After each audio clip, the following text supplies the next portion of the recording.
আসসালামু আলাইকুম, সবাই কেমন আছেন?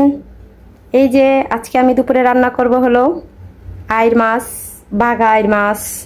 এই যে হাতে মাখিয়ে মাখিয়ে এইভাবে কষলিয়ে এই যে মশলাটাকে আমি মেখে নিয়েছি।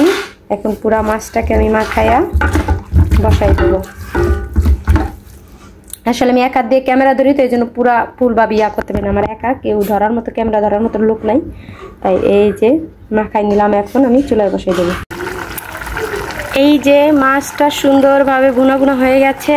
এখন আমি এই পর্যায়ে দিয়ে দেবো ধনিয়া পাতা। এই যে সবুজ সবুজ ধনিয়া পাতা। আর ধনিয়া পাতার গ্রানটা অনেক ভালো, এবারের ধনিয়া পাতাটা অনেক ভালো পাইছি, অনেক সুন্দর গ্রান, দেশের ধনিয়া পাতার মতো।